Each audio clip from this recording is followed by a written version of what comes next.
ഒന്നാമതായിട്ട് നമ്മുടെ പ്രേക്ഷകരോട്, കേരളത്തിലെ മലയാളികളോട് എനിക്ക് അഭ്യർത്ഥിക്കാനുള്ളത്, വേനലാകുമ്പോൾ നിങ്ങളുടെ വീടിൻ്റെ പരിസരത്ത് കിടക്കുന്ന കാടുകൾ തീയിടാൻ അനുവദിക്കരുത്. അടുത്ത പറമ്പിൽ കാട് കയറി കിടപ്പുണ്ടെങ്കിൽ തീയിടാൻ അനുവദിക്കരുത്. കാരണം നമുക്കറിയാം, ആ പറമ്പിൽ തീയിടുമ്പോൾ അവിടെ ജീവിക്കുന്ന പാമ്പ് അതിഥികൾക്ക് എന്തെങ്കിലും അപകടങ്ങളുണ്ടാവാം, ഇഞ്ചോർഡാവാം. അത് നമ്മുടെ പറമ്പിലേക്ക് വരും. അധിക ദൂരം ഇഴഞ്ഞു പോകാൻ കഴിയുകയില്ല. അപ്പം നമ്മൾ അറിയാതെ ചെന്ന് ചവിട്ടും, കടി വാങ്ങും, ജീവൻ അപകടത്തിലേക്ക് പോകും. ഒരു കാരണവശാലും അടുത്ത പറമ്പുകളിൽ കാടി കയറി കിടപ്പുണ്ടെങ്കിൽ ഈ ചൂട് സമയത്ത് തീയിടാൻ അനുവദിക്കരുത്. അതൊന്ന്. രണ്ടാമത്, നമ്മൾ പല സ്ഥലത്തും പല വീടുകളിലും ചെല്ലുമ്പോൾ എല്ലാവരും വീടിൻ്റെ പരിസരം എല്ലാം ക്ലീനാണ്, കണ്ണാടി പോലെ ആക്കി വെക്കുന്നു. പക്ഷേ പിന്നെ വെച്ചിരിക്കുന്നതെന്ന് പറഞ്ഞാൽ ജനലിൻ്റെ സൈഡിൽ, ജനലിൻ്റെ അവിടെ പൊക്കത്തിൽ വിറവടുക്കി വെക്കും. ജനലിൻ്റെ ഓപ്പണിൻ്റെ താഴെ വരെ, ഇത്രയും പൊക്കമുണ്ടെങ്കിൽ അതിൻ്റെ താഴെ വരെ വിറവടുക്കി വെക്കും. എന്നിട്ട് അവിടെ നിന്ന് ചാക്ക് എന്തെങ്കിലും ഇട്ട് മൂടി വെക്കും, അല്ലെങ്കിൽ ടാർപ്പാളിട്ട് മൂടി വെക്കും. അപ്പോൾ അവിടെ ഈ ടാർപ്പാളിട്ട് മൂടി വെക്കുമ്പോൾ ഈ വിറവിൻ്റെ അടിയിൽ സ്വാഭാവികമായിട്ട് സന്ധ്യാസമയങ്ങളിൽ എലി വന്ന് കയറാൻ സാധ്യത കൂടുതലാണ്. അപ്പോൾ അതുവഴി പോകുന്ന മൂർഖനോ അണലിയൊക്കെ ഉണ്ടെങ്കിൽ ഈ എലിയെ തേടി വരും, ഭക്ഷണം തേടി വരുമ്പോൾ അദ്ദേഹം ചാക്കിനകത്ത് കയറിയിരിക്കാം. നമ്മൾ ജനൽ തുറന്നിടുമ്പോൾ കുറച്ച് കഴിയുമ്പോൾ താനെ ഈ ജനൽ വഴി അകത്തേക്ക് ഇറങ്ങാം. അത് പറയാൻ കാരണം, ഈ അടുത്ത കാലത്ത് വെള്ളയക്കടവിലൊരു അമ്മ, കട്ടിലിൽ കിടന്നുറങ്ങിയ അമ്മ പാമ്പ് കടിയേറ്റ് മരണപ്പെട്ടു.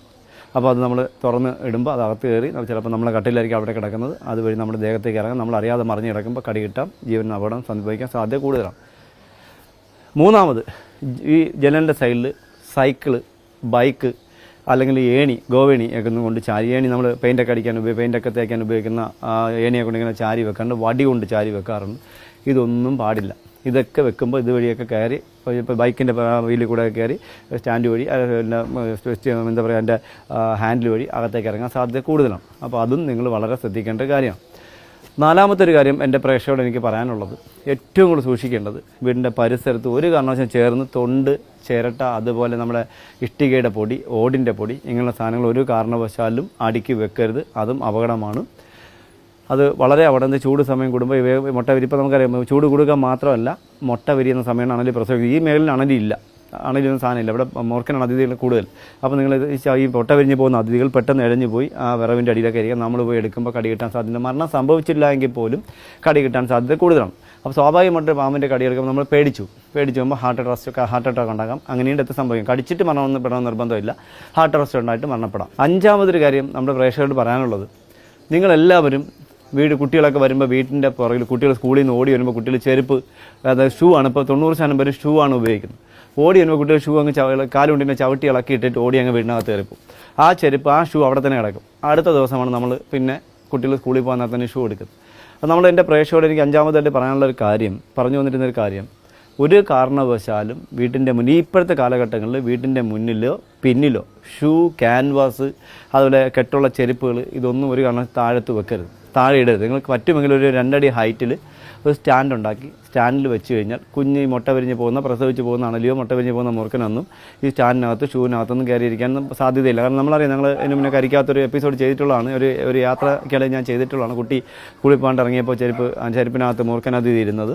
അപ്പോൾ അത് വളരെ ശ്രദ്ധിക്കേണ്ട കാര്യമാണ്. കുട്ടികൾക്ക് ഒരു കാരണവശാലും അപകടം ഉണ്ടാവാതിരിക്കാൻ നിങ്ങൾ ശ്രമിക്കേണ്ടതാണ്. അത് അഞ്ചാമത്തെ കാര്യമാണ്. ആറാമത് നമ്മുടെ പ്രേക്ഷകരോട് എനിക്ക് പറയാനുള്ള ഒരു കാര്യം, കഴിവിൻ്റെ പരമാവധി സന്ധ്യാസമയങ്ങളിലോ പകലോ ഒക്കെ വീട്ടിൽ ആണുങ്ങൾ പുറത്ത് ജോലിക്ക് പോകുമ്പോൾ വീട്ടിലിരിക്കുന്ന അമ്മമാർ കഴിവിൻ്റെ പരമാവധി പുറത്തേക്ക് ഇറങ്ങുമ്പോൾ വാതിൽ തുറക്കുക, ഇറങ്ങി ഉടനെ ചാരുക, അടയ്ക്കുക. തിരിച്ചകത്തേക്ക് കയറുമ്പോൾ വാതിൽ തുറന്ന് അകത്തേക്ക് കയറുക, അടയ്ക്കുക. അല്ലെങ്കിൽ നിങ്ങൾ തുറന്നിട്ട് അങ്ങോട്ടും ഇങ്ങോട്ടും മാറി നിൽക്കുമ്പോൾ അതുവഴി ഭക്ഷണം തേടി വരുന്ന ചുവരിനോട് ചേർന്നാണ് എപ്പോഴും കൂടുതലും അതിഥികൾ സഞ്ചരിക്കുന്നത്. നമ്മുടെ മൂർഖനായിരുന്നാലും ചേരയായിരുന്നാലും അണലിയായിരുന്നാലും ഒക്കെ സഞ്ചരിക്കുന്നത് ചുവരിനോട് ചേർന്നാണ്. അപൂർവമായിട്ട് മാത്രമേ വഴിമാറി സഞ്ചരിക്കാറുള്ളൂ. അപ്പോൾ നമ്മൾ തുറന്നിടുമ്പോൾ പെട്ടെന്ന് തുറന്നിട്ട് അങ്ങോട്ടൊക്കെ പോയി ഒരു അരമണിക്കൂർ ചെല്ലുമ്പോൾ ഇതിനകത്ത് ആരെങ്കിലും അതിഥികൾ കടന്ന് കയറാം. അപ്പോൾ നമ്മൾ ശ്രദ്ധിക്കുകയില്ല, വാതിലടച്ച് അകത്ത് നിൽക്കും. രാത്രിയൊക്കെ ആകുമ്പോൾ ഇത് ഏതെങ്കിലും പാത്രത്തിനിടയിലോ ചപ്പിൻ്റെ ഇടയിലോ പതുങ്ങിയിരിക്കും, അല്ല തുണിയുടെ പതുങ്ങിയിരിക്കാം. അകത്ത് നമ്മൾ കയറി രാത്രി കിടന്നതിന് ശേഷം ചിലപ്പോൾ ബാത്റൂമിൽ പോകാനൊക്കെ ഇടയ്ക്ക് എണീറ്റ് ചിലപ്പോൾ ലൈറ്റ് ഇടാനായിട്ട് നോക്കുന്ന സമയത്ത് ചിലപ്പോൾ കട്ടിൻ്റെ അടുത്ത് കിടക്കാം, നമ്മൾ ചവിട്ടാം, കടി വാങ്ങാം. അങ്ങനെയും മരണങ്ങൾ സംഭവിച്ചുള്ള കേസിൽ കേരളത്തിൽ റിപ്പോർട്ട് ചെയ്തിട്ടുണ്ട്. അത് നമ്മുടെ പ്രേക്ഷകർ മറന്നു പോയായിരിക്കും. എപ്പോഴും അത് ഓർത്ത് വെക്കുക. പുറത്തിറങ്ങുമ്പോൾ വാതിൽ തുറന്നിറങ്ങുക, തിരിച്ച് ഇറങ്ങി ഒന്ന് അടയ്ക്കുക, തിരിച്ച് അകത്തേക്കണം. വീടിനകത്ത് പറമ്പിലൊക്കെ നിൽക്കുമ്പോൾ തന്നെ തുണി നനയ്ക്കാൻ ഇറങ്ങുമ്പോഴോ അല്ല വേസ്റ്റ് കൊണ്ട് കളയാൻ ഇറങ്ങുമ്പോഴൊക്കെ നിങ്ങൾ പ്രത്യേകം ശ്രദ്ധിക്കേണ്ട കാര്യമാണ്. അപ്പോൾ ഇതെല്ലാം ഈ 1, 2, 3, 4, 5, 6 ഈ പറഞ്ഞ പട്ടികയെല്ലാം നമ്മുടെ വീട്ടിൽ നമ്മൾ നിത്യേന സൂക്ഷിക്കേണ്ട കാര്യങ്ങളാണ്.